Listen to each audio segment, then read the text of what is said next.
And new antibiotic weakness drugs themselves help bacteria survive. Antibiotics save lives, but they are not fail-safe. Even when microbes haven't acquired drug-evading genetic mutations, a hallmark of antibiotic resistance, the medications don't always clear infections. A new study identifies a surprising reason why, at infection sites, antibiotics change the natural mixture of chemicals made by the body in ways that protect infecting bacteria. They also thwart the ability of the host's immune cells to fight off the intruders.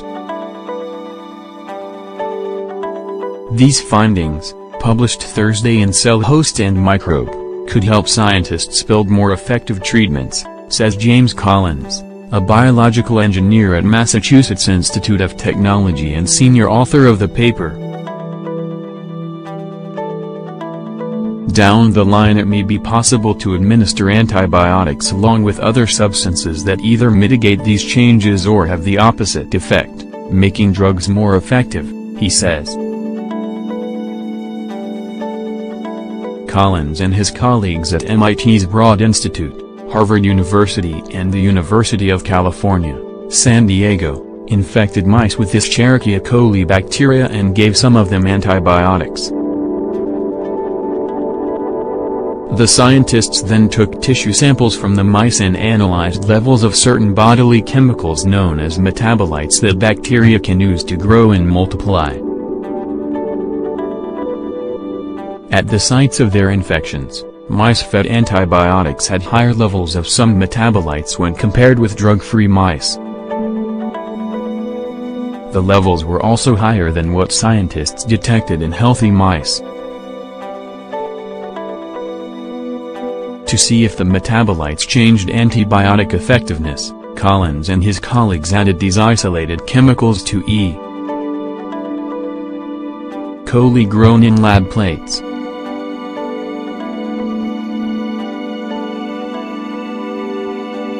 They found that they needed to add higher drug concentrations to kill the bacteria when some of the chemicals were present.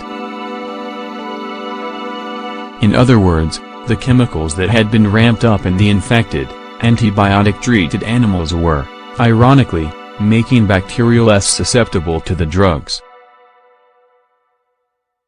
These chemical changes were incited not by bacterial cells, but by the animal's own cells. The researchers learned this after giving antibiotics to so-called germ-free mice that had no bacteria and saw the same chemical changes. It really is surprising, says Eric Brown, the Canada Research Chair in Microbial Chemical Biology at McMaster University in Ontario, who was not involved in the research. Antibiotics are supposed to be magic bullets directed at bacteria but not at the person suffering from infection. Well, this work suggests that there is more going on the host side of things, than we might have thought. It is unclear how much these changes might reduce antibiotic efficacy in infected people.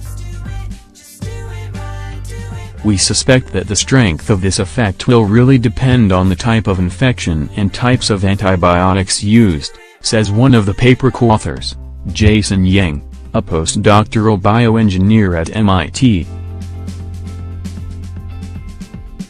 Some drugs, such as streptomycin, are very sensitive to local chemical changes, he says, so these effects could significantly impair the medication, but more studies are needed.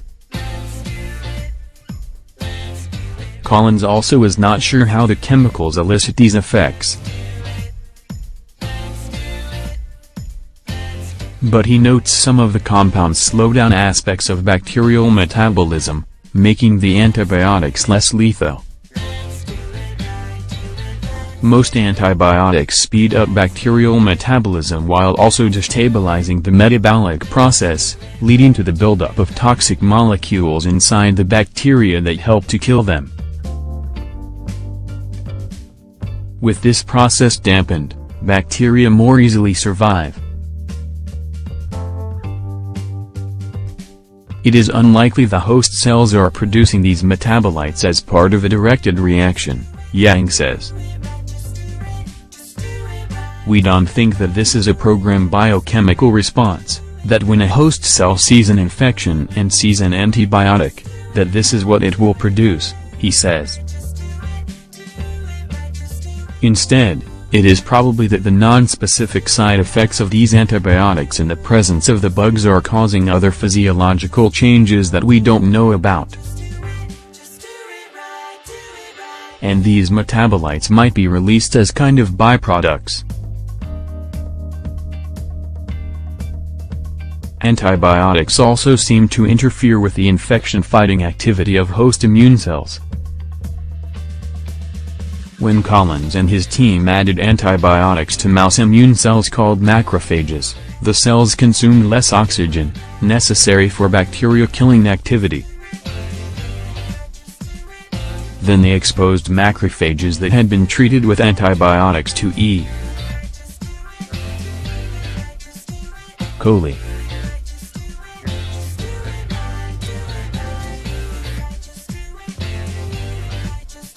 They found that compared with macrophages that had not been treated with antibiotics, those that had been exposed to the drugs engulfed and destroyed fewer bacteria. Yang stresses that these findings do not mean antibiotics are useless.